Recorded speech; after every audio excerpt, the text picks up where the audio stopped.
Hello everyone. तो इस video में आज हम लिटरेरी टर्म की प्रैक्टिस करने वाले हैं। ठीक है, ये आपकी लिटरेरी टर्म की प्रैक्टिस होगा।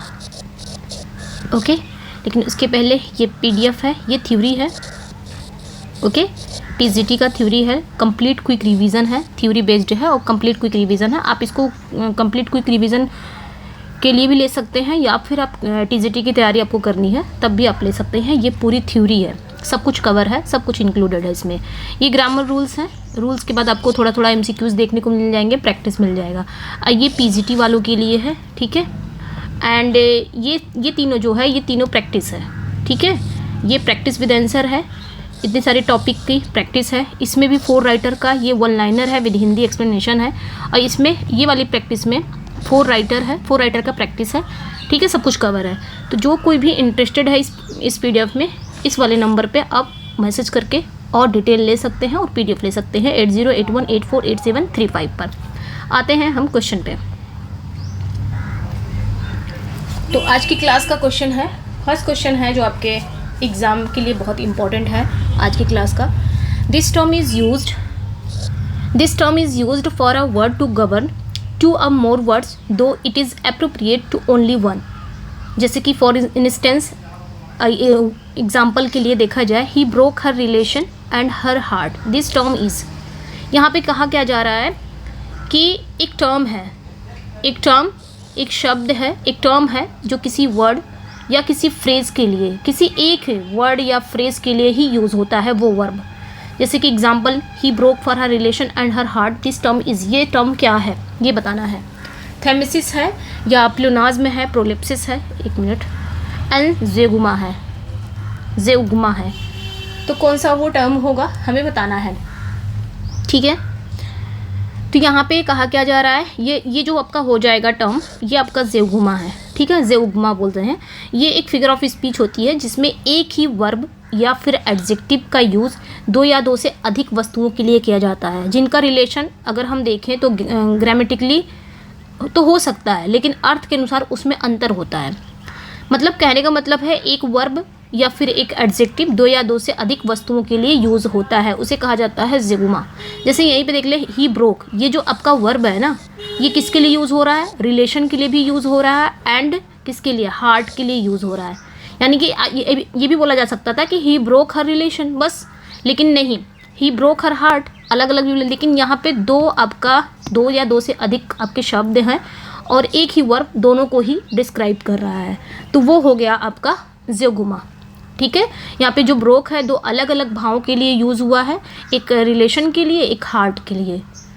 ठीक है, तो उसे कहा जाता है ज़ेउग्मा। जो एक ही वर्ब 2 अलग अलग आपके वस्तुओं के लिए यूज़ होता है, 2 या 2 से अधिक वस्तुओं के लिए यूज़ होता है, वो कहलाता है ज़ेउग्मा। ठीक है, ठीक है। तो एक और यहाँ पे, जैसे जॉन, यहाँ पे मैंने लिखा है John and his driving licence expired yesterday, यानी कि जॉन और उसका जो ड्राइविंग लाइसेंस है वो कल ही एक्सपायर्ड हो गए। तो यहाँ पे आपका एक वर्ब है जो 2 को डिस्क्राइब कर रहा है, जॉन को भी और उसके ड्राइविंग लाइसेंस को भी।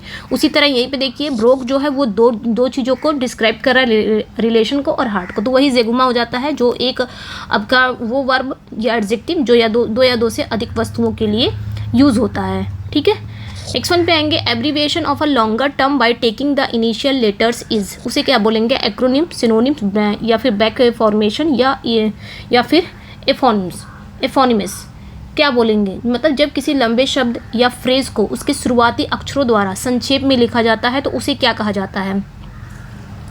ठीक है, उसे जैसे हम कहते हैं ना, जैसे नेशनल आपका aeronautics and space administration full नाम है, तो हम क्या करेंगे, उसका जो पहला लेटर है, पहला जो उसका लेटर है, हम क्या कर देंगे, एक्रोनिम करके छोटा कर देंगे, यानी कि संक्षिप्त में उसका पहला अक्षर लेके उसको संक्षिप्त में एक नया नाम दे देंगे, एक नया शब्द बन जाता है। नासा का फुल फॉर्म क्या है, national aeronautics and space administration. तो यहाँ पे आपका हम जो एन वर्ड ले लिया, ए ले लिया, एस ले लिया और आपका फिर ए ले लिया, तो इसका एक नया शब्द बन गया, उसका शुरुआती अक्षर लेके, उसे कहा जाता है एक्रोनिम। एक्रोनिम मतलब संक्षिप्त रूप। ये तब बनता है जब एक लंबा कोई फ्रेज हो गया, कोई लंबा वर्ड हो गया या किसी के नाम हो गए, उसके शुरुआती अक्षर को लेकर एक नया शब्द बनाया जाता है, जिसे आमतौर पर एक ही शब्द की तरह बोला जा सकता है, नासा। जैसे हम यूनेस्को बोलते हैं तो United Nation Educational Scientific and Culture Organization, उसको हम यूनेस्को बोलते हैं, इस तरह छोटा करके। नेक्स्ट पे आएंगे कैम्ब्रिज स्कूल जो है वो रेफ़र करता है किसे, ठीक है। कैम्ब्रिज स्कूल किसे रेफ़र करता है ये बताना है। A group of early 20th century prose writer की, a group of early 20th century story writer की, a group of early 16th critic, या group of early 20th century critic. तो किसे कहा जाता है, यहाँ पे डी करेक्ट हो जाएगा। Group of early 20th century के जो क्रिटिक थे उन्हें ही कहा जाता है, यानी कि 20वीं सदी के जो शुरुआती क्रिटिक के ग्रुप को कहा जाता है कैम्ब्रिज स्कूल, ठीक है। तो कैम्ब्रिज स्कूल 20वीं शताब्दी के बोल सकते हैं, या 20th सेंचुरी के शुरुआती जो आपके सदी थी उसमें जो सक्रिय बहुत एक्टिव और क्रिटिक ग्रुप था जो इंग्लैंड के कैम्ब्रिज यूनिवर्सिटी से जुड़ा था। तो इस ग्रुप में हमारे कौन कौन से आएंगे, आई ए रिचर्ड, ठीक है, आई ए रिचर्ड्स इस ग्रुप में ये प्रोमिनेंट हैं। आई ए रिचर्ड्स हो गए, एफ आर लेविस हो गए, ठीक है, लेविस हो गए। तो ये सब क्या है, ये इसके प्रमुख हैं, ठीक है। ये सारे क्रिटिक हैं जिन्होंने क्या किया था, न्यू क्रिटिसिज्म और कल्चर क्रिटिसिज्म को बढ़ावा दिया था। नेक्स्ट पे आएंगे फोर्सफुल वर्बल अटैक ऑन और criticism is critic diatribe humiliation catharsis.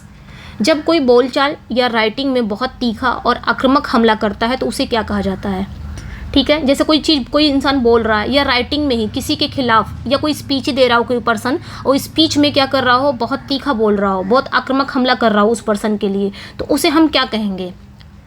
मतलब किसी के खिलाफ हमें कठोर या लंबा भाषण या कोई राइटिंग होगी जिसमें आक्रोश और आलोचना भरी हो, कोई ऐसी, जैसे कोई पर्सन है, नेता सरकार के खिलाफ बहुत कोई स्पीच दे रहा है और उसमें बहुत तीखा बोल रहा है और बहुत क्रिटिसाइज कर रहा है, तो उसे हम क्या कहेंगे, डायट्राइब कहते हैं।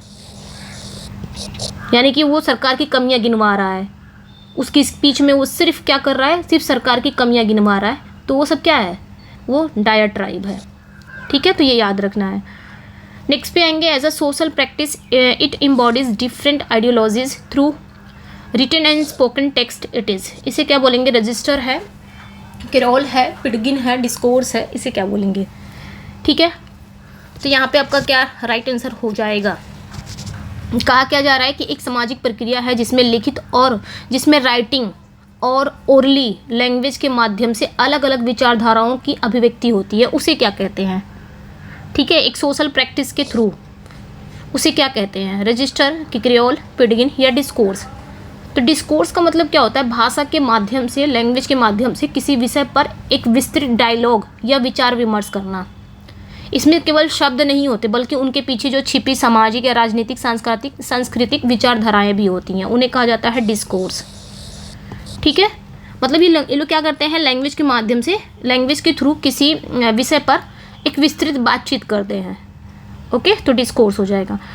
नेक्स्ट पे आएंगे in Greek tragedies the common form of hamartia is, ठीक है। ग्रीक ट्रेजेडी में जो हमार्शिया शब्द है, हमार्शिया का सामान्य रूप क्या होता है, माइथोस है कि लेक्सिस है, ऑप्सिस है कि ह्यूब्रिस है। जो हमार्शिया की तरह सेम ही है ग्रीक ट्रेजेडी में, वहाँ पे हमार्शिया यूज़ नहीं होता, वहाँ पे ह्यूब्रिस, और ह्यूब्रिस के कारण, मतलब मैंने बता ही दिया आंसर, तो यहाँ पे ह्यूब्रिस ही है, ठीक है, सामान्य है। जिस तरह हमार्शिया का मतलब होता है गलती, हमार्शिया का मतलब होता है ट्रेजिक फ्लॉ, ठीक है। क्या होता है, ट्रेजिक फ्लॉ, यानी कि हीरो की गलती, कोई एक गलती है, गलती की वजह से उसका पतन हो जाता है, जिसके कारण ट्रेजेडी बन जाती है। तो उस मतलब कोई हीरो का, नायक का कोई पतन होता है, कमजोरी होती है जिसके कारण वो क्या हो जाती है, उसका पतन हो जाता है, ट्रेजेडी बन जाता है। तो ग्रीक ट्रेजेडी में ये कैरेक्टर की वह कमजोरी होती है जो उसके पतन का कारण बनती है। ग्रीक ट्रेजेडी में जो नायक होता है उसका भी पतन होता है, लेकिन उसकी कमजोरी को हम क्या कहेंगे, ह्यूब्रिस, ठीक है, ह्यूब्रिस, ये याद रखना है। ह्यूब्रिस यानी कि अत्यधिक, बहुत ज़्यादा घमंडी या आत्मविश्वासी। हमार्शिया का ये सामान्य रूप है। जैसे फॉर एग्जांपल यदि कोई हीरो है, स्वयं को क्या करे, भगवान से या ईश्वर से श्रेष्ठ समझता हो, तो ये ह्यूब्रिस कहलाता है। ये उसका विनाश का कारण भी बन जाता है, यानी कि भगवान से ही वो टक्कर करने लग जाए कि मैं तो ईश्वर से भी श्रेष्ठ हूँ, तो ये ह्यूब्रिस है, ठीक है।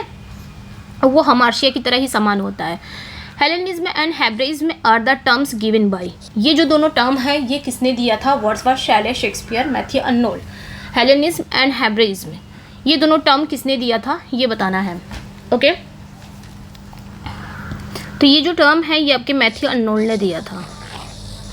ओके, मैथ्यू अर्नोल्ड बहुत ही फेमस क्रिटिक थे। उन्होंने कल्चर कहाँ पे दिया था तो ये भी याद रखना है, कल्चर एंड अनार्की में, कल्चर एंड अनार्की, ठीक है, अनार्की में इन्होंने ये मतलब उनकी जो बुक थी हेलेनिज्म एंड हेब्रेइज्म की, यहाँ पे कॉन्सेप्ट दिया था। हेलेनिज्म मतलब क्या होता है, यानी कि सोच विचार, लिबर्टी, सौंदर्य और कला की ओर झुकाव होना, मतलब जो सोचता हो, विचारता हो स्वतंत्रता के बारे में, सौंदर्य के बारे में, कला की ओर उसका झुकाव हो। और हेब्रेइज्म मतलब होता है नैतिकता, डिसिप्लिन, ड्यूटी, इसकी तरफ झुकाव हो। तो उन्होंने कहा था कि एक संतुलित समाज के लिए ना दोनों का समन्वय आवश्यक है, मतलब अगर एक संतुलित समाज चाहिए तो दोनों का मिश्रित होना ज़रूरी है। नेक्स्ट पे आएंगे, describe a personality quality of extreme और foolish pride and dangerous over confidence. It is often in combination with arrogance. In the Greek context, it describes behavior which defies the norms of behavior or challenges the gods. The god bring about the downfall. ये क्या करता है, इसमें क्या होता है कि जो कैरेक्टर है ना उसके अंदर इतना एरोगेंट होता है, वो इतना घमंडी हो जाता है, इतना आत्मविश्वासी हो जाता है कि वो गॉड से ही टक्कर करने लग जाता है और गॉड को ही चैलेंज करता है। तो ये कहीं ना कहीं ह्यूब्रिस, तो यहाँ पे क्या हो जाएगा, ह्यूब्रिस, ठीक है। वही पूछ रहा था यहाँ पे कि एक ऐसा, यहाँ पे वही पूछा था कि एक ऐसा व्यक्तित्व गुण जो अत्यधिक घमंड, आत्ममुग्धता या देवताओं या ईश्वर को चुनौती देना जैसा होता है तो उसे क्या कहते हैं, ह्यूब्रिस। ह्यूब्रिस यही होता है ग्रीक ट्रेजेडियों का एक महत्वपूर्ण ये एलिमेंट है जिसमें कैरेक्टर अपने घमंड या आत्मविश्वास में इतना डूब जाता है कि वो रूल्स रेगुलेशन या फिर ईश्वर की जो चैलेंज, मतलब रूल्स या रेगुलेशन ईश्वर को वो चुनौती देता है। तो इस प्रकार का जो व्यवहार है ना, इससे ये पता चलता है कि उसका पतन सुनिश्चित है। जैसे सोफोक्लिस की ओडिपस रेक्स में जो हीरो है, जो नायक है, नायक की ह्यूब्रिस ही विनाश करता है ना, ह्यूब्रिस, घमंड। जिस तरह हमार्शिया, एक कमी के कारण पतन हो जाता है नायक का। समवन हु ट्राइज टू, बस इसमें याद रखना ह्यूब्रिस में ये गॉड को चुनौती देता है, ईश्वर को, ठीक है, इतना आत्मविश्वासी घमंडी हो जाता है। Someone who tries to destroy traditional ideas और इंस्टीट्यूशन इज नोन एज, तो एक ऐसा व्यक्ति जो परंपरागत मान्यताओं, संस्थाओं, मूर्तियों को तोड़ने की कोशिश करता है उसे क्या बोलते हैं, जो ट्रेडिशनल आइडियाज़ को तोड़ने की कोशिश करेगा, जो ट्रेडिशनल इंस्टीट्यूशन है उनको कायम रखने की कोशिश, मतलब ये कहेगा कि तोड़ दो, ये सारी चीज़ें कुछ नहीं है। आइकोनोक्लास्ट है, डिस्ट्रॉयर है, एथिस्ट है या नन ऑफ, एथिस्ट मतलब जो ईश्वर को मानता ही नहीं है, डिस्ट्रॉयर यहाँ पे आइकोनोक्लास्ट हो जाएगा। आइकोनोक्लास्ट वह होता है जो पारंपरिक विचार होते हैं, मान्यताएं होती हैं, धर्म होते हैं, संस्थान होते हैं, उनकी आलोचना करता है और उन्हें चैलेंज देता है। तो ये याद रखना है, ठीक है। अच्छा, एक चीज़ और याद रखना है, यहाँ पे ये जो शब्द है ना, ये यूनानी शब्द, यूनान से बना हुआ है, जिसका मतलब होता है ऐसे, इकॉन मतलब इमेज, ठीक है। और दूसरा है जो आपका क्लास्टिस, जिसका मतलब होता है ब्रेकर, ठीक है, इमेज को ही तोड़ने वाला। कोई भी ट्रेडिशनल चीज़ें हैं, मतलब ऐसे लोग क्या होते हैं ना, बदलाव के वाहक माने जाते हैं, जो आइकोनोक्लास्ट टाइप के लोग होते हैं, ठीक है। नेक्स्ट पे आएंगे, लिंग्वा फ्रैंका मीन्स क्या होता है, ठीक है। Lingua common language of all, arrange are special purpose, in the mean time men of letters.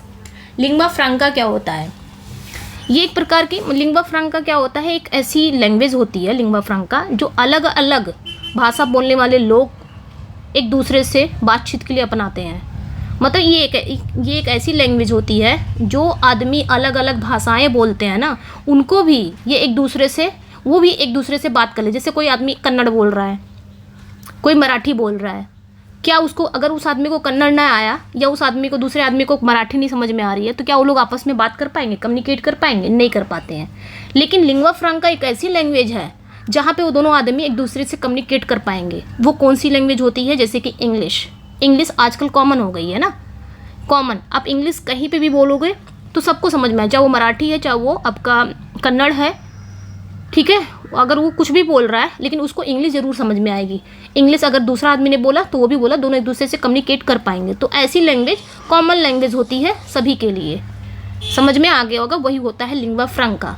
तो एक ऐसी भाषा होती है जो अलग अलग भाषा बोलने वाले लोग एक दूसरे से डायलॉग कर सकते हैं या बातचीत के लिए अपनाते हैं। भारत में आजकल क्या हो गई, अंग्रेजी ही कई क्षेत्रों में लिंग्वा फ्रांका के रूप में काम कर रही है, क्योंकि अंग्रेजी तो सबको आती है बोलने। उन्होंने एक कॉमन लैंग्वेज चुन ही लिया है। आप यहाँ जाओगे, आप अमेरिका में रहोगे तो आपको अगर अंग्रेज़ी आ रही है तो आप अमेरिका में रह सकते हो, बात आप अच्छे से कम्युनिकेट कर पाओगे, क्योंकि वहाँ के लोगों को भी समझ में आता है, अंग्रेजी ही समझ में आती है, हिंदी बोलोगे नहीं समझ में आएगा। तो ये सारी चीज़ें हैं, तो उसे क्या बोलेंगे, लिंग्वा फ्रांका। नेक्स्ट पे आएंगे प्लॉट और फेबल। ठीक है, प्लॉट को हम क्या कहते हैं, माइथोस, एंड कैरेक्टर को हम क्या बोलेंगे, इथोस, मतलब ग्रीक में। एंड डिक्शन को लेक्सिस बोलते हैं, ये भी याद रखना है। थॉट को डायनिया बोलते हैं, स्पेक्टिकल को ऑप्सिस बोलेंगे। मेलोडी या सॉन्ग भी आता है इसकी जगह पे, ये ध्यान रखना है, मेलोडी या सॉन्ग, उसको मेलोस बोलेंगे। ये 6 पार्ट है ट्रेजेडी के, ये 6 एलिमेंट्स हैं। किसके अकॉर्डिंग इन्होंने किसने दिया है ये ट्रेजेडी के 6 एलिमेंट्स। उन्होंने कहा है कि अगर आप कोई प्ले लिख रहे हो, स्पेशली ट्रेजेडी, तो ट्रेजेडी में ये 6 एलिमेंट्स होना ज़रूरी है, अदरवाइज वो ट्रेजेडी नहीं है अगर ये 6 एलिमेंट्स नहीं है। तो किसने कहा, लॉन्गिनस ने, कि एरिस्टोटल ने, ड्राइडन ने, नन ऑफ दीज ने। ठीक है, मतलब अगर आप कोई प्ले लिख रहे हो तो प्लॉट होना ज़रूरी है, घटनाओं का जो इवेंट्स हो ना उसके स्ट्रक्चर होना ज़रूरी है। उसके बाद आपके कैरेक्टर मेन है, कैरेक्टर का नेचर कैसा है वो मेन है। फिर आपका डिक्शन ज़रूरी है, डिक्शन यानी कि भाषा या शैली। फिर थॉट ज़रूरी है, विचार और तर्क। फिर स्पेक्टिकल ज़रूरी है, यानी कि जो आप मंचन कर रहे हो, दृश्य प्रभाव कैसे दिखाओगे वो। फिर मेलोडी यानी कि सॉन्ग, संगीत का प्रभाव कैसे पड़ेगा, ये सारी चीज़ें तो अरिस्टोटल ने माना था, अरिस्टोटल ने ही दिया था। ठीक है, नेक्स्ट पे आएंगे, नेक्स्ट वन पे आएंगे, Brutus peace count the clock, Cassius the clock has stricken 3। Here Shakespeare mention clock. यहाँ पे शेक्सपियर ने किसके बारे में बात की है, क्लॉक के बारे में बात की, यानी कि घड़ी के बारे में। The truth is that the mechanical clock was not invented at that time. सच्चाई ये है कि जो मैकेनिकल क्लॉक है उस समय जब शेक्सपियर ने ये प्ले लिखा होगा, जब ये जूलियस सीजर था तब की बात कर रही हूँ मैं, तो उस समय शायद ये जो क्लॉक है मैकेनिकल क्लॉक ये नहीं था, but was present in Shakespeare days. ठीक है, लेकिन शेक्सपियर के दिनों में था। Mention of the clock demonstrate the use of literary term. तो ये जो क्लॉक का इन्होंने मेंशन किया है, तो यहाँ पे ये किस लिटरेरी टर्म का यूज़ दिखा रहा है, द टर्म इज असोनेंस, पूरा दिखा दे रही हूँ मैं। असोनेंस है आपका, फिर एबेसी डेरियस है, एनेक्रोनिज्म है, एनाक्लूथान है। तो ये याद रखना है, कौन सा हो जाएगा। शेक्सपियर ने एक सीन में घड़ी की आवाज़ का उल्लेख किया है, जबकि उस समय यांत्रिक घड़ी नहीं थी। तो ये कौन सा फिगर ऑफ स्पीच का उदाहरण है, तो ये बताना है। एनेक्रोनिज्म क्या है, एनेक्रोनिज्म, उस समय यांत्रिक घड़ी नहीं हुई थी जब उन्होंने इसमें घड़ी की बात की है। एनेक्रोनिज्म क्या होता है, जब कोई वस्तु, जब कोई चीज़, घटना या तकनीक उस समय काल में दिखाई जाती है जो वास्तव में उस समय मौजूद नहीं थी। ठीक है, वही आपका एनेक्रोनिज्म है। जैसे कि यहाँ पे बताया गया है, the clock has stricken 3, the clock has stricken 3। यहाँ पे शेक्सपियर ने प्राचीन रोम की घटना में घड़ी का उल्लेख किया है, प्राचीन रोम है जो उस समय घड़ी नहीं थी। ठीक है, ये बताना है। तो याद रखना है, एनेक्रोनिज्म वही होता है जब कोई वस्तु, घटना या तकनीक उस का समय काल में दिखाई जाती है जो वास्तव में उस समय मौजूद नहीं थी। ओके, नेक्स्ट वन पे आएंगे, fancy, imagination are the terms given by. Fancy या इमेजिनेशन, ये दोनों टर्म किसने दिया है, वर्ड्सवर्थ, शैले, कोलरिज या फिर आपके शेक्सपियर, किसने दिया है ये बताना है, ये टर्म किसने दिया है। तो याद रखना है कि जो फैंसी और इमेजिनेशन शब्द, ये टर्म किसने दिया है, एस.टी. कोलरिज ने दिया है, ये ध्यान रखना है। एस.टी. कोलरिज ने कहाँ दिया है, उनकी जो बुक है बायोग्राफिया लिटरेरिया में फैंसी और इमेजिनेशन को उन्होंने डिस्क्राइब किया है। ठीक है, मतलब फैंसी को उन्होंने यांत्रिक और सजावटी कल्पना कहा है, जिसको हम सजा सकते हैं। इमेजिनेशन को उन्होंने सृजनात्मक गहन कल्पना बताया है। मतलब फैंसी और इमेजिनेशन में फ़र्क इतना है कि इमेजिनेशन मतलब पॉसिबल, आप इमेजिनेशन किसी चीज़ का इमेजिन कर रहे हैं तो मतलब वो चीज़ पॉसिबल है दुनिया में एग्जिस्ट कर रहा है, आप कर सकते हो। फैंसी, अगर आप फैंसी, ये इम्पॉसिबल चीज़ें हैं। ठीक है, जैसे आपने कहा इमेजिनेशन क्या होता है, जैसे आपने कहा कि मैं अगले साल जाके अमेरिका में फ़ोटो खिंचवाऊँगा, तो ये पॉसिबल, आप इमेजिन कर रहे हो तो बिल्कुल पॉसिबल है, अमेरिका भी है और आप जा भी सकते हो, पूरी संभावना है जाने की, जा सकते हो। बट अगर आपने, ये हो गया इमेजिनेशन। फैंसी क्या होता है? फैंसी जैसे मैं पानी में चल सकता हूँ, मैं पानी में चलूँगा या मैं पानी में चल सकता हूँ, तो ये इम्पॉसिबल चीज़ें हैं। क्या आप वाकई में पानी में चल सकते हो? नहीं। तो ये फैंसी हो गया, यानी कि इम्पॉसिबल चीज़ें। समझ में आ गया होगा। चलिए नेक्स्ट पे आएंगे। नेक्स्ट क्वेश्चन है, Eliot has expressed his views. ये ध्यान से देखना, बहुत अच्छा क्वेश्चन है ये। जब भी बात इलियट की आती है तो Eliot has expressed his views on the impersonality of poetry and the poetic process in his essay entitled. तो यहाँ पे क्या कहा जा रहा है कि टी.एस. इलियट ने अपनी व्यूज़ को, ठीक है, अपने विचारों को एक्सप्रेस किया है कहाँ पे? Impersonality of poetry. मतलब टी.एस. इलियट ने कविता की इम्पर्सनैलिटी और पोइटिक प्रोसेस के बारे में अपने विचार किस एसे में एक्सप्रेस किया है, ठीक है। मतलब कविता के बारे में उन्होंने अपने विचार कहाँ पे बताए हैं, कविता के बारे में, ये कविता को कैसे सोचते हैं, ये पोयम को कैसे लेते हैं। जैसे कि हमारे वर्ड्सवर्थ हैं, पोइट्री को, हमारे जो रोमांटिसिज्म के कवि थे, मैंने पढ़ाया था उस दिन, रोमांटिसिज्म के जो पोएट थे वो क्या सोचते थे, वो कैसे लिखते थे पोयम। उनका कहना ये था, स्पेशली हमारे वर्ड्सवर्थ का, कि कविता हमारे इनर थॉट है, हमारे अंदर जो फीलिंग्स आती है, जो इमोशंस आते हैं, वही राइटर अपने पोइट्री में भरना चाहिए। राइटर को दिल से लिखना चाहिए, उसके अंदर जो इमोशंस आते हैं, जो भी फीलिंग्स आती हैं उस समय राइटर वही चीज़ लिखता है। ये वर्ड्सवर्थ का यानी कि रोमांटिसिज्म का मानना है। लेकिन टी.एस. इलियट क्या मानते हैं, ये देखना है।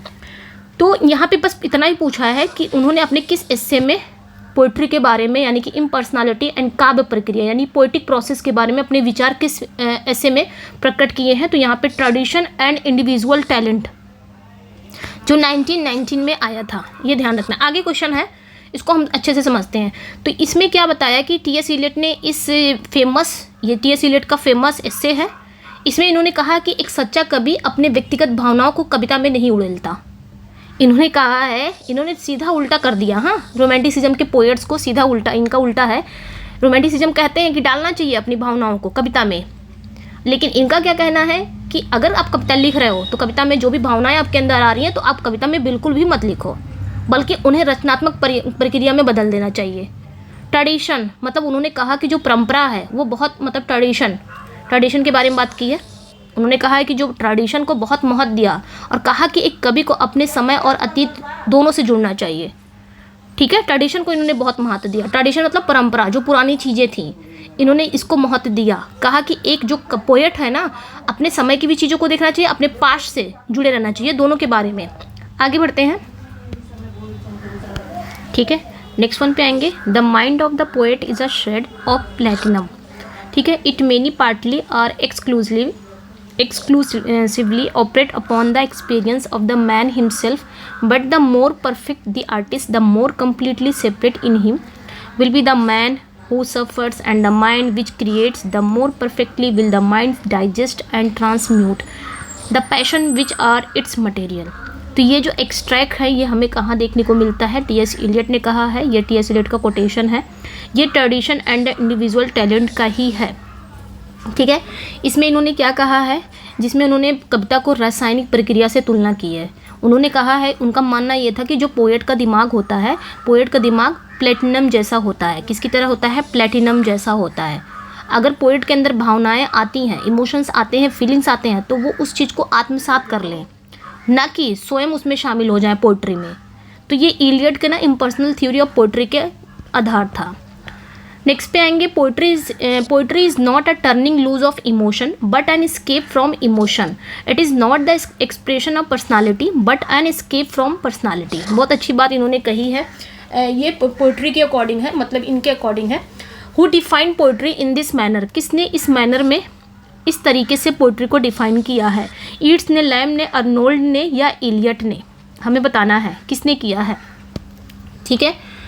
यहाँ पे हम समझते हैं कि ये किसने बोला है, तो ये इलियट का ही मानना था, टी.एस. इलियट का। अब यहाँ पे इन्होंने क्या किया है, जो रोमांटिक एज के जो पोएट थे उनको यहाँ पे उन्होंने चैलेंज किया है।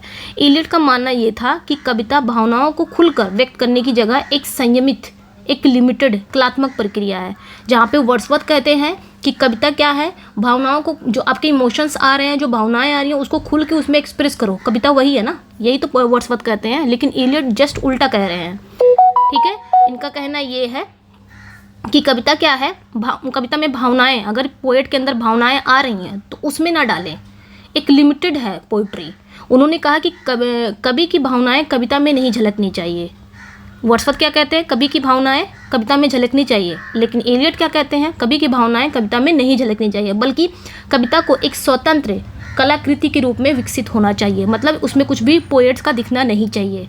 तो ये जो विचार था ना, ये रोमांटिक विचारधारा के विपरीत था। तो रोमांटिक एज के कुछ अलग ही सोचते थे, उनका ये मानना था कि दिखनी चाहिए, इनका मानना था नहीं दिखना चाहिए। तो ये सारी चीज़ें हैं, ठीक है। नेक्स्ट वन पे आएंगे, इलियट का dissociation of sensibility occurs because of. तो इलियट का जो डिसोसिएशन ऑफ सेंसिबिलिटी क्यों होता है और उसका रीज़न कहाँ है, मतलब कहाँ पे आपको दिखता है, इसका रीज़न क्या है। मेटाफिजिकल पोएट में दिखता है कि lack of fusion between thought and feeling, कि इलियट के हैमलेट एंड इस प्रॉब्लम में दिखता है। कहाँ दिखता है इनको, कहाँ पे होता है डिसोसिएशन ऑफ सेंसिबिलिटी। तो डिसोसिएशन ऑफ सेंसिबिलिटी ये इलियट का एक क्रिटिसिज्म थ्योरी है। उनका मानना था कि जो 17वीं सेंचुरी के बाद जो पोएट्स आए ना, उनमें भावनाएं और विचार का समन्वय समाप्त हो गया। यानी कि 17वीं सेंचुरी तक तो था, जो राइटर लिखते थे ना, तो उनके लेखन में, उनकी राइटिंग में हमें भावना, थॉट्स सब देखने को मिलते थे। लेकिन 17वीं सेंचुरी के बाद जो पोएट्स आए, तो वो जो भावना, इमोशंस, विचार, वो सारी चीज़ें समाप्त हो गई, जिससे कविता कैसी लगने लगी, एकदम कृत्रिम लगने लगी, यानी कि यांत्रिक हो गई कविता। उसमें कुछ भी ऐसी चीज़ें आप बोल सकते हो, यूँ बोल सकते हो, उसमें भावनाएं नहीं दिखाई देती थी, बहुत कृत्रिम लगता था, ऐसा लगता था बनावटी है, सजावटी है। तब उन्होंने ये कहा था डिसोसिएशन ऑफ सेंसिबिलिटी दिखाई देती है, ठीक है। उन्होंने मेटाफिजिकल पोएट जैसे डन में ये सारी चीज़ें मिलती थी, तो उन्होंने क्या कहा था, डिसोसिएशन ऑफ सेंसिबिलिटी। और यही चीज़ अगर देखने को मिलती थी, मतलब जो 17वीं सेंचुरी के बाद जो पोएट्स आए थे, उनके राइटिंग में हमें भावना, विचार सब देखने को मिलता था इलियट को, तब वो कहे थे, तब क्या कहे थे, यूनिफिकेशन ऑफ सेंसिबिलिटी। अब वही चीज़ नहीं देखने को मिल रही है, तब उन्होंने डिसोसिएशन ऑफ सेंसिबिलिटी कहा था। आगे है भी क्वेश्चन, तो यहाँ पे हमारा कौन सा करेक्ट हो जाएगा, आपका यहाँ पे करेक्ट हो जाएगा, यहाँ पे देखिए, lack of fusion between thoughts and feeling के कारण इनको मेटाफिजिकल पोएट में, ये भी आंसर सही है, पहला वाला भी सही है। और यहाँ पे वही पूछ रहा है कि सबसे पहले ये पूछा जा रहा है कि डिसोसिएशन ऑफ सेंसिबिलिटी इलियट को कहाँ दिखती है, तो मेटाफिजिकल पोएट्स में दिखती है। और किस कारण दिखती है, क्योंकि थॉट्स और फीलिंग का क्या हो चुका है, अब समन्वय में जो थॉट्स और फीलिंग का जो एक मिश्रित था, थॉट और फीलिंग देखने को मिलता था, वो चीज़ें अब समाप्त हो गई हैं। तो यहाँ पे ये भी करेक्ट है, ये भी करेक्ट है, दोनों आंसर सही हो जाएंगे। नेक्स्ट पे आएंगे, by which phrase does Eliot mean direct sensuous apprehension of thought और recreation of thought into feeling. तो यहाँ पे क्या कहा जा रहा है कि इलियट के अनुसार जो direct sensuous apprehension of thought को किस शब्द से परिभाषित किया गया है, यानी कि जो डायरेक्ट सेंसुअसनेस है, तो ऑब्जेक्टिव कोरिलेटिव है, यूनिफिकेशन ऑफ सेंसिबिलिटी है, फ्यूजन ऑफ सेंस है कि नन ऑफ दीज है, तो यूनिफिकेशन ऑफ सेंसिबिलिटी है, ये याद रखना है, यूनिफिकेशन ऑफ सेंसिबिलिटी, ठीक है। यूनिफिकेशन ऑफ सेंसिबिलिटी ये भी इलियट का ही एक कॉन्सेप्ट है, जिसमें जो पोएट्स हैं वो अपने विचारों और भावनाओं को एक साथ प्रस्तुत करते हैं अपने वर्क में।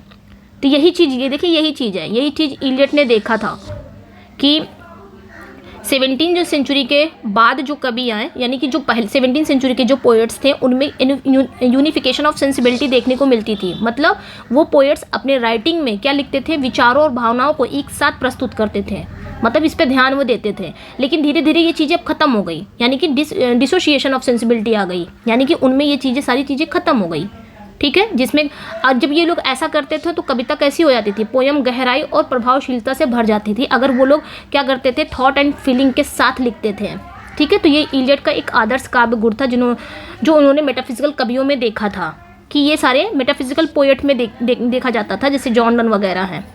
और जब यही चीज़ उनको देखने को नहीं मिली, 17वीं सेंचुरी के बाद जो कवि आए उनको नहीं देखने मिली, तब उन्होंने कहा डिसोसिएशन ऑफ सेंसिबिलिटी।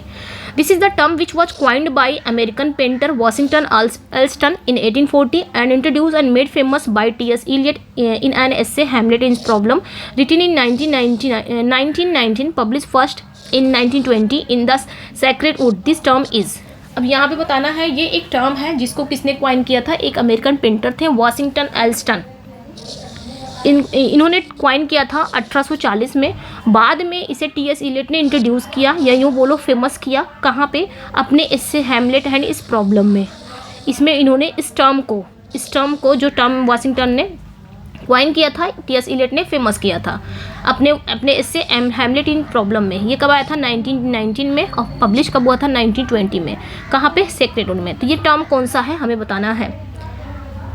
ओके, ठीक है। तो यहाँ पे वही पूछा है, वो शब्द कौन सा, वो टर्म कौन सा जिसको वाशिंगटन आइंस्टाइन ने कॉइन किया था, एलियट ने फेमस किया था। तो ऑब्जेक्टिव कोरिलेटिव है, ठीक है, ये ध्यान रखना है, ऑब्जेक्टिव कोरिलेटिव है। किसने कॉइन किया था? आइंस्टाइन ने ऑब्जेक्टिव। तो ऑब्जेक्टिव कोरिलेटिव क्या होता है? ये वो डिवाइस होती है ना जिसमें किसी भावना को, जैसे आपके अंदर कोई भावना आ रही है ना, पहले हम समझ लेते हैं इसकी परिभाषा क्या है। जिसमें किसी भावना को सीधे नहीं बल्कि सिंबल से, घटनाओं से या वस्तुओं के माध्यम से व्यक्त किया जाता है, वही हो गया ऑब्जेक्टिव कोरिलेटिव। जैसे हमारे अंदर कोई फीलिंग्स आ रही है तो हम क्या करेंगे, बोल के नहीं बताएंगे, कुछ ऐसा वर्क करेंगे जिससे सामने वाले को पता चल जाए कि हाँ हमारे अंदर ये फीलिंग्स है, ठीक है। जैसे हाँ हमारी नानी नहीं है, तो नानी नहीं है या दादी नहीं है, बाबा नहीं है, तो हम क्या करते हैं, अगर उनको याद कर रहे हैं तो हम बोल के नहीं बताएंगे कि हम अपने दादी या बाबा को याद कर रहे हैं, बल्कि उनकी पिक्चर देख के रोएंगे तो सामने वाले को लगेगा हाँ ये इनको तकलीफ़ है या फिर ये अपने दादी बाबा को याद कर रहे हैं। तो वो सिंबल, वो पिक्चर क्या हो गया, सिंबल हो गया। अपने एक्सप्रेशन को दिखाना, अपनी भावनाओं को दिखाना, सीधे ना बोल के, डायरेक्ट नहीं बोलना, प्रतीकों के यानी कि सिंबल्स के माध्यम से बताना, तो वो हो गया ऑब्जेक्टिव कोरिलेटिव, ठीक है, समझ में आ गया होगा। नेक्स्ट पे आएंगे, from which poem of new critic Eliot find Hamlet a defective and artistic failure.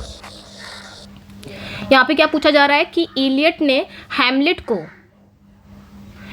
ने क्या किया है, हैमलेट को डिफेक्टिव एंड आर्टिस्टिक फेल्योर किस एस्से में कहा है। तो सबसे पहले तो जान गए कि हैमलेट को इन्होंने आर्टिस्टिक फेल्योर कहा है, डिफेक्टिव एंड आर्टिस्टिक फेल्योर कहा है हैमलेट को। तो अपने किस एस्से में कहा है ये पूछ रहा है, ये अपने किस एस्से में इन्होंने कहा है।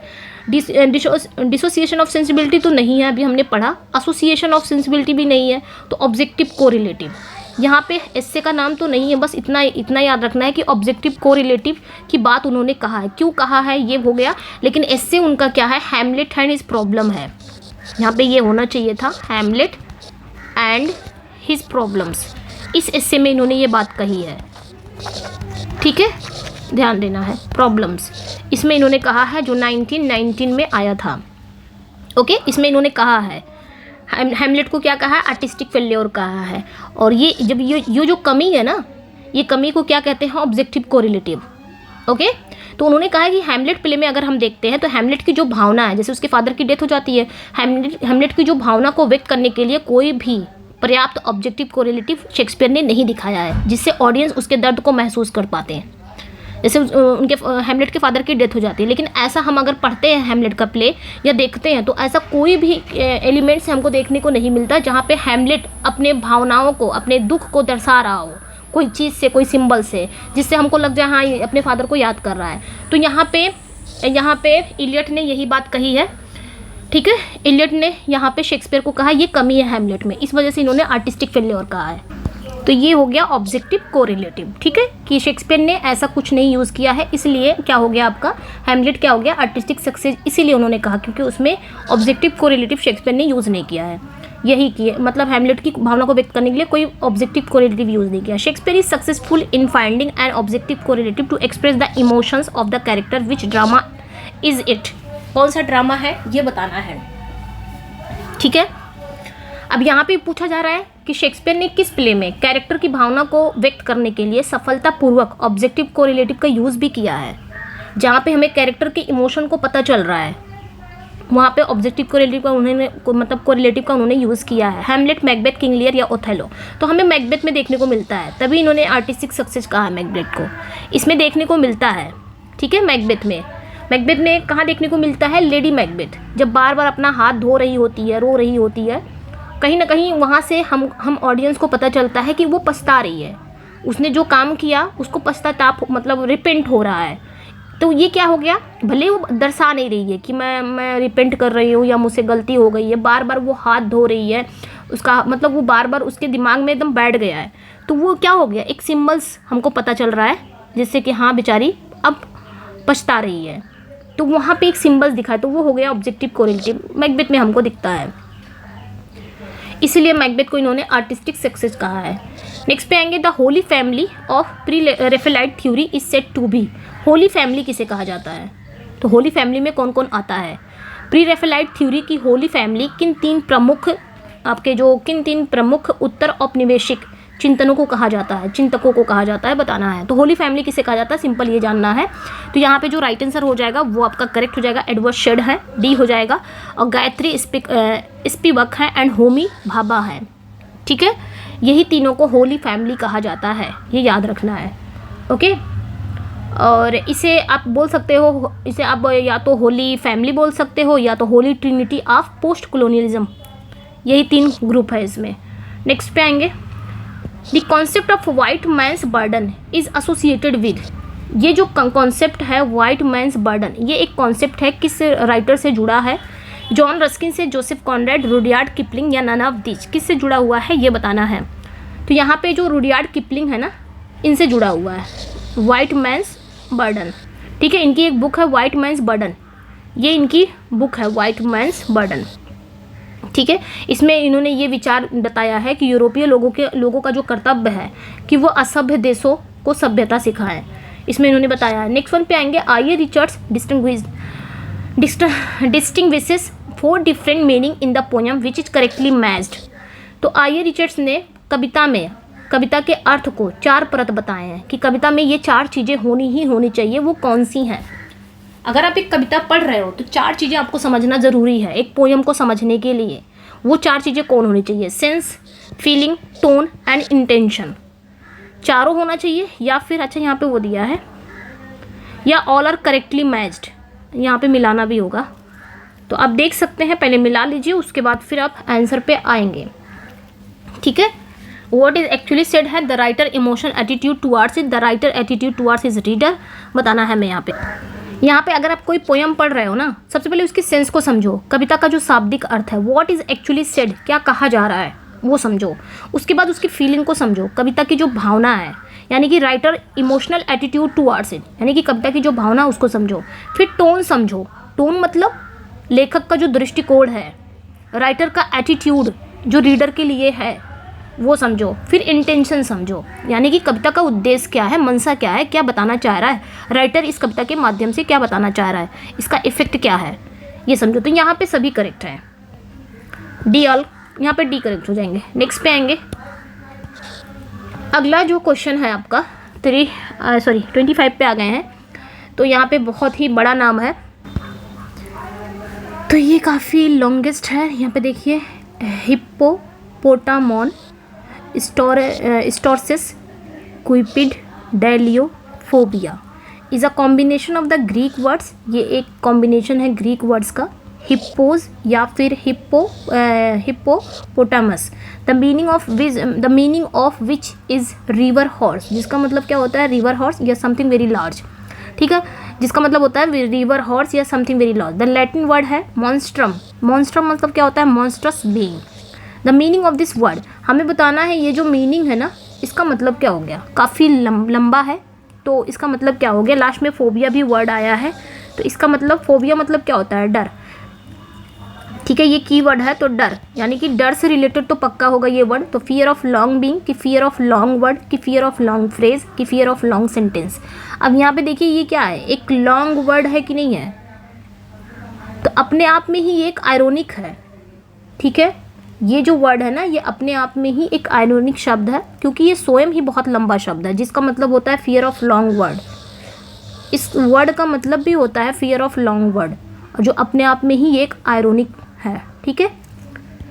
नेक्स्ट पे आएंगे, द टर्म है pentameter implies which of the following, pentameter मतलब शब्द का सही अर्थ क्या है, pentameter 5 syllable pattern, unstress stress and 5 syllable pattern, ये बताना है। 1 मिनट में इसको थोड़ा सा छोटा कर दूँ।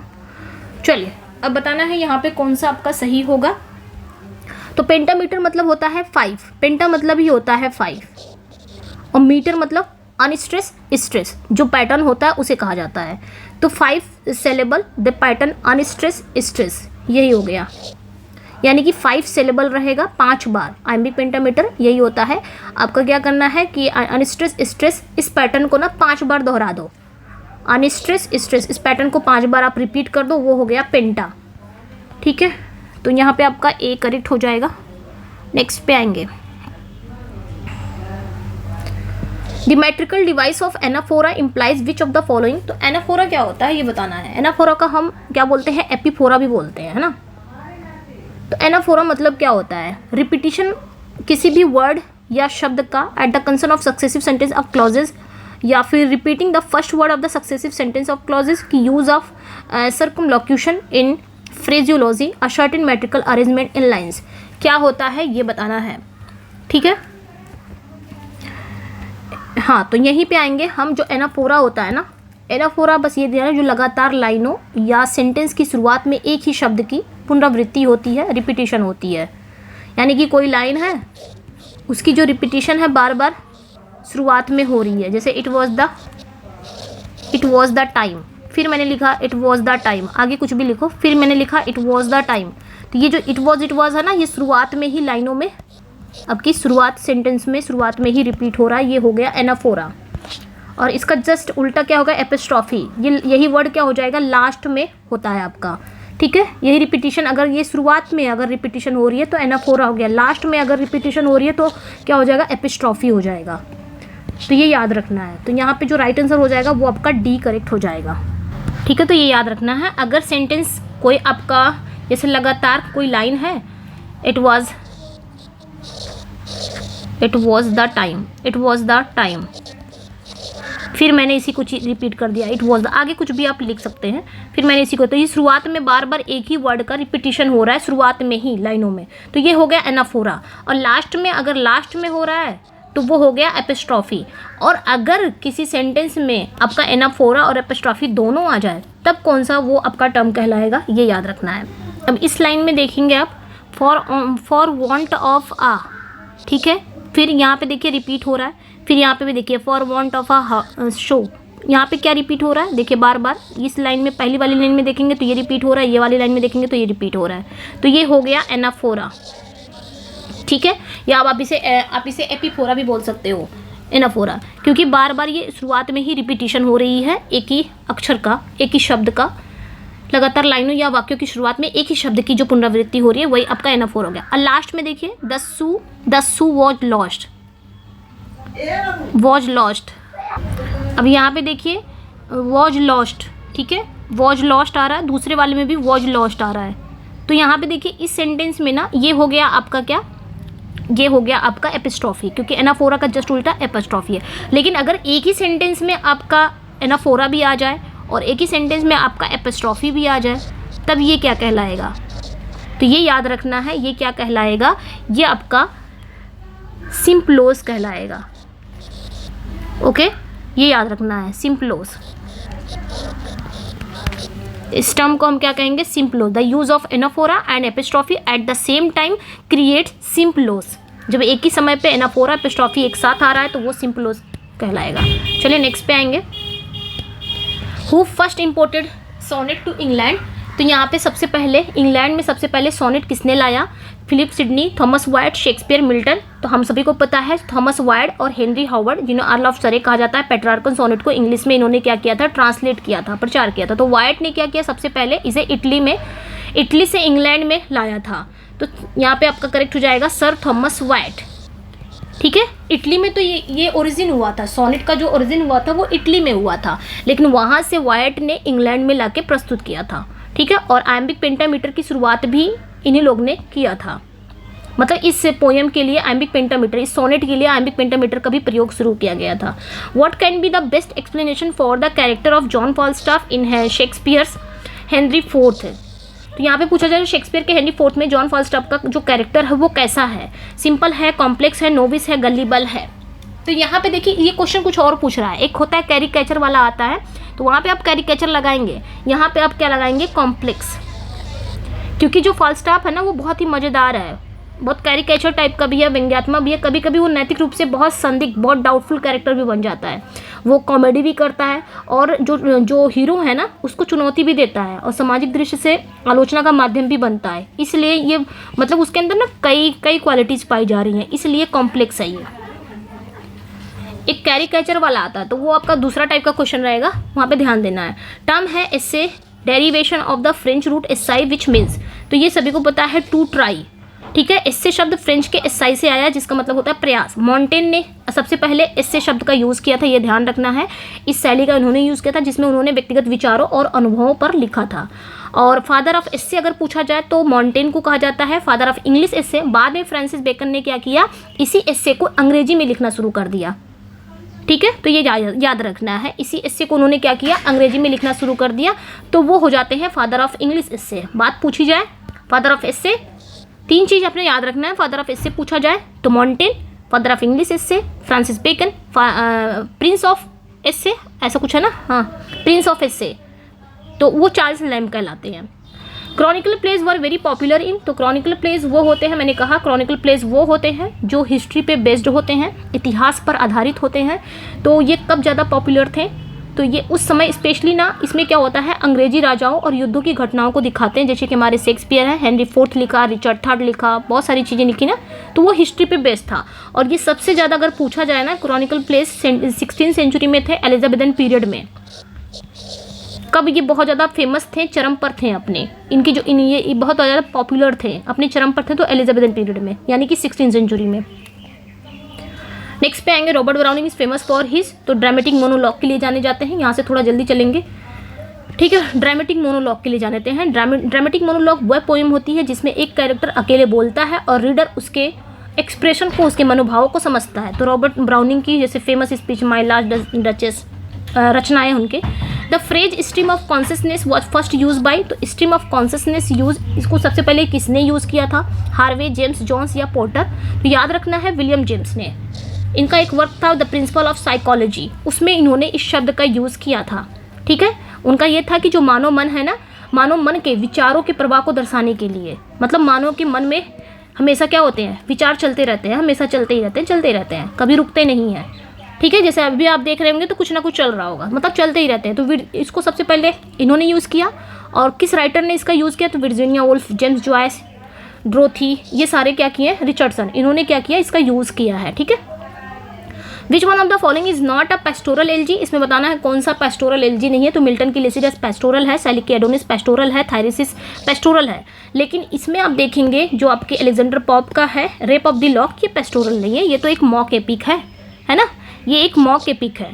पेस्टोरल क्या होता है, एक शोक गीत होती है, एक सैड सॉन्ग होता है जिसमें रस्टिक लाइफ को दिखाया जाता है, किसी नियर डियर के डेथ पर शोक व्यक्त किया जाता है, रस्टिक लाइफ वगैरह दिखाया जाता है। शेफर्ड्स, स्पेशली पेस्टोरल में शेफर्ड्स, यानी कि जो पोएट रहेगा ना वो अपने आप को शेफर्ड्स बताएगा, और जिसके लिए वो विलाप कर रहा है, जिसके लिए शोक कर रहा है, उसको भी शेफर्ड्स वर्ड यूज करेगा। विद दिस की शेक्सपियर अनलॉक्ड हिज हार्ट, तो ये किसका वर्ड है कि इस की से शेक्सपियर ने क्या किया है, तो ये हमारे वर्ड्सवर्थ है। वर्ड्सवर्थ ने कहा कि शेक्सपियर की जो वर्ड्सवर्थ ने शेक्सपियर के सोनेट को पढ़कर ये कहा था कि ये जो पोएट है इन्होंने अपनी भावनाओं को एक्सप्रेस करने के लिए ना ये साधन बनाया। क्या साधन, सोनेट। तो शेक्सपियर ने अपने दिल को कविता के माध्यम से खोला।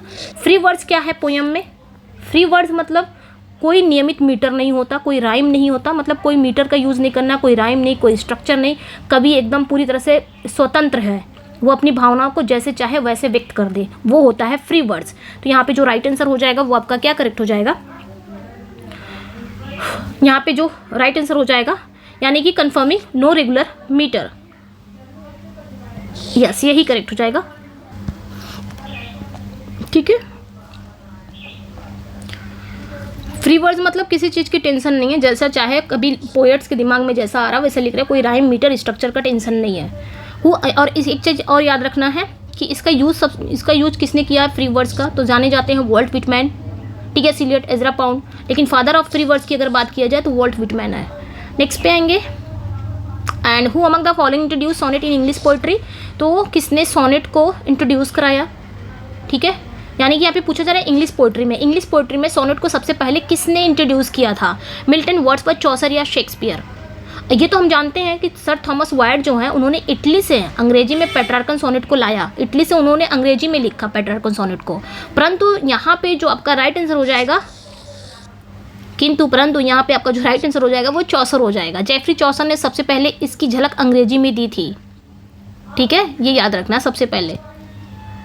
और बहुत सारे जो हिस्टोरियन हैं वो मानते हैं कि चौसर वॉज द इनिशियर, जबकि वाइट इसे मतलब जो वाइट है ना उन्होंने इसे लोकप्रिय बनाया था। तो ये याद रखना है। ठीक है, ओके।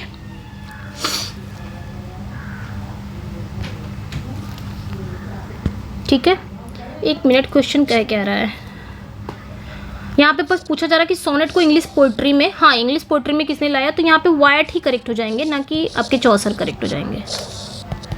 यहाँ पे कोई ऑप्शन ही नहीं है, ठीक है, वायट ही यहाँ पे करेक्ट हो जाएंगे। तो ये याद रखना है, क्योंकि सर थॉमस वायट ने ही इटली से अंग्रेजी में पेट्रार्कन सोनेट को लाए थे। वही पूछा जा रहा है कि किसने इंग्लिश पोइट्री में सोनेट को इंट्रोड्यूस किया था, तो थॉमस वायट हैं। ठीक है, नेक्स्ट पे आएंगे कैकोइया। कैकोइया क्या होता है? कैकोइया मतलब क्या होता है ये बताना है। कैकोइया, ब्रेक इन अ लाइन। ठीक है, 6 फीट लाइन की राइम्ड वर्ड या सेवर्ड सिलेबल की ब्रोक इन अ लाइन। यहाँ पे ये कैकोइया वर्ड नहीं है। सेजुरा पूछा जा रहा है कि सेजुरा क्या है, तो सेजुरा क्या होता है? Break in line. ठीक है, break in line, caesura line में जो ब्रेक होता है ये होता है सेजुरा, जो पोएम की लाइनों में आता है। और यहाँ से जैसे लाइनें आ रही हैं, ये आपका सेजुरा का चिन्ह हो जाएगा, मार्क हो जाएगा, यानी कि यहाँ पे थोड़ा सा ब्रेक, तो ब्रेक इन लाइन करेक्ट हो जाएगा। ओके, नेक्स्ट पे आएंगे, what is the meaning of the expression avant garde. Avant garde क्या होता है? एवेंट गार्डे मतलब नवीन, प्रयोगात्मक, इनोवेटिव। तो यहाँ पे आपका इनोवेटिव करेक्ट हो जाएगा। मतलब एवेंट गार्ड जो है ये फ्रेंच शब्द है, विच मीन्स आगे बढ़ने वाला। ये शब्द उन कला या साहित्यिक आंदोलन के लिए यूज़ होता था जो परंपरा को तोड़कर नए प्रयोग करते थे, यानी कि जो परंपरा में चल रहे हैं उनको नहीं फॉलो करते थे। ये लोग क्या करते थे? नई चीज़ें ढूंढते थे, उनको तोड़कर एक नया टर्म यूज़ करना, या यूँ बोलो एक नया मूवमेंट यूज़ करना, जैसे कि मॉडर्निज्म, डेडाइज्म, एंसरिलिज्म, ये सारे। तो इनोवेटिव यानी कि नया, जो चीज़ें हैं उनको नहीं फॉलो करना, नया। ठीक है, आगे बढ़ना। एन एपिक इज, एपिक क्या है? एपिक ऑटोबायोग्राफिकल होता है कि ऑब्जेक्टिव होता है, कॉमिक होता है कि एलिगियाक होता है? तो यहाँ पे जो राइट आंसर हो जाएगा, जो आपका एपिक होता है वो ऑब्जेक्टिव होता है।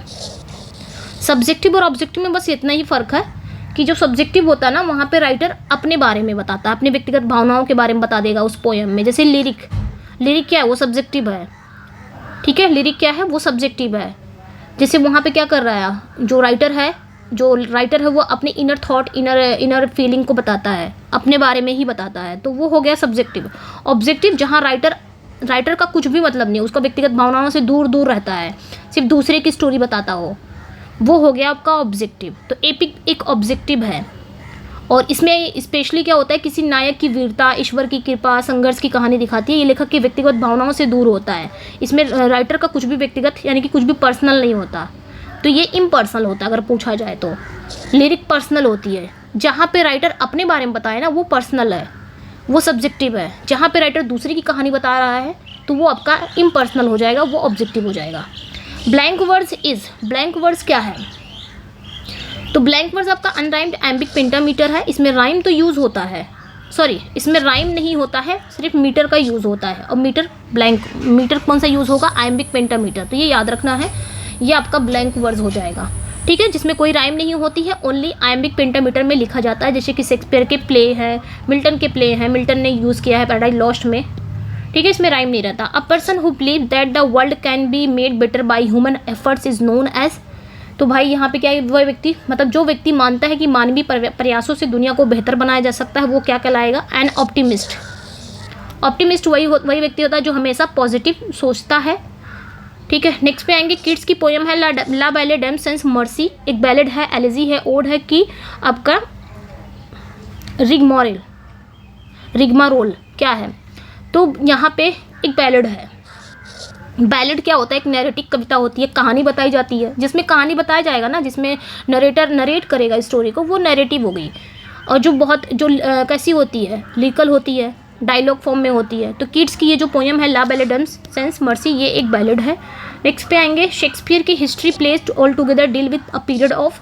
तो शेक्सपियर की जो हिस्ट्री प्लेज है कुल कितने वर्षों की घटनाओं को कवर करते हैं? 1700, 400 एंड 350 ईयर्स। तो ये याद रखना है, 350 ईयर्स। ऐसा कहा जाता है कि शेक्सपियर के इतिहास के प्ले अगर हम उठा के देख ले, लाइक रिचर्ड III हो गए, हेनरी IV, हेनरी V, सारे मिलाकर लगभग 350 वर्षों के इतिहास को उसमें प्रेजेंट किया गया है, प्रस्तुत करता है। रॉबर्ट फ्रॉस्ट का फेवरेट फिगर ऑफ स्पीच कौन सा है? ये बताना है। Simli, metonymy, oxymoron, सेनेक्डोची। तो ये जो आपका लिटरेरी टर्म है ये सबके लिए है, चाहे वो टीजीटी पीजीटी कोई भी एग्जाम हो। तो सेनिकडोची यहाँ पे करेक्ट हो जाएगा। सेनिकडोची ठीक है, ठीक है। तो सेनिकडोची वो फिगर ऑफ स्पीच में जिसमें किसी वस्तु के एक भाग से पूरी वस्तु का उल्लेख किया जाता है, जैसे व्हील्स, जैसे मैंने कहा व्हील्स यहाँ पे मैंने किसे कहा, कार को। अब कार ना बोल के मैंने सिर्फ व्हील्स का नाम ले लिया, ये हो गया सेनिकडोची।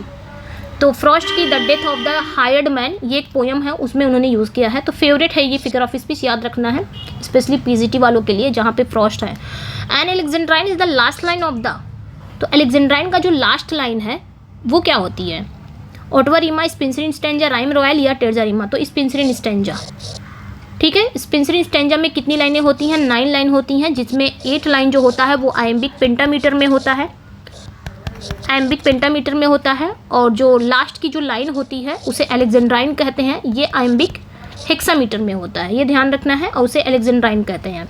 राइमिंग स्कीम क्या होगी, A B A B A B A B, इसकी ज़रूर याद कर लीजिएगा राइमिंग स्कीम, क्योंकि एक राइमिंग स्कीम तो पक्का आने वाली है। A B A B B C B C, sorry A B B C B C C, यही राइमिंग स्कीम है, ठीक है, याद कर लीजिएगा। इस देखिए 4-5 जैसे आपका इटालियन का हो गया, एक शेक्सपियरियन सोनेट, शेक्सपियरियन का जो राइमिंग स्कीम हो गया याद कर लीजिएगा, एक स्पेंसरियन का भी है राइमिंग स्कीम, वो भी याद कर लीजिएगा, एक स्पेंसर इन स्टैंजा का याद कर लीजिएगा। ये 4 आपको याद करना ही करना है, नहीं याद करोगे यहाँ से एक क्वेश्चन आ जाएंगे, ठीक है। आगे देखेंगे birth place of the sonnet, तो सोनेट का बर्थ प्लेस कहाँ है ये बताना है। सोनेट का जो बर्थ प्लेस है इंग्लैंड, इटली, फ्रांस। अभी मैंने बताया इटली से थॉमस वाइट ने अंग्रेजी में इसको लेके आए थे, कहाँ पे, इंग्लैंड में, ठीक है, इटली से ही आए थे, ओके। तो जब भी इस बात सोनेट की आती है ना, सोनेट की जो ओरिजिन की आती है वो इटली से हुई थी। इटली के सबसे पहले गियाकोमो डी लेंटनी, ठीक है, वो सोनेट में गाते थे। आई थिंक उनको मुझे याद नहीं आ रहा है, लेकिन उसके बाद इसका श्रेय किसको जाता है, पेट्रार्क को जाता है, क्योंकि पेट्रार्क ने फेमस किया था। उसके बाद इसको इंग्लैंड में वाइट और शरे लेके आए। तो ये सारी चीज़ें याद रखनी है, ठीक है। The Spencer in stanza has, Spencer in stanza कितनी लाइन का है अभी हमने पढ़ा है, तो ये आपका 9 लाइन्स का है, ठीक है। और जो स्पेंसर इन स्टैंजा है इसको क्वाइन किसने किया था, हमारे एडमंड स्पेंसर ने किया था। कहाँ किया था, अपने उनका एक एपिक था द फेरी क्वीन, वहाँ पे उन्होंने किया था। इसका राइमिंग स्कीम क्या है, ए बी बी सी सी, ये याद रखना है। शैली की पोयम एडोनिस क्या है, तो शैली की पोयम जो एडोनिस है एक बैलेड ओड है या आइडल है या एलेजी, एक एलेजी है, क्योंकि उन्होंने किड्स के डेथ पर लिखा था, तो ये एक पेस्टोरल एलेजी है। ये भी एक क्वेश्चन आएगा पक्का इस बार। नेक्स्ट पे आएंगे the scientific study of the development of language is known as, तो यहाँ पे क्या, भाषा के विकास के वैज्ञानिक अध्ययन को क्या कहा जाता है, तो फिलोलॉजी कहा जाता है।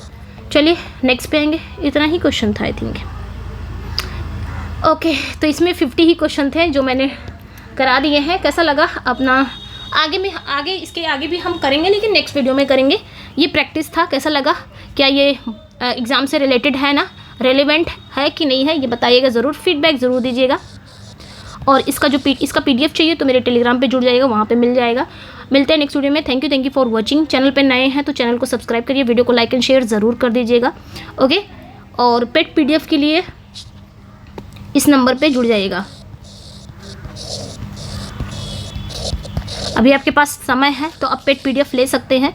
और जिनको आगे की तैयारी करनी है, यानी कि नेक्स्ट जो आपका TGT आएगा, तो वो आपके 269 वाला जो आपका रिवीजन सीरीज मैंने बनाया ना, क्विक रिवीजन, वो ले सकता है, क्योंकि वो पूरी थ्योरी है।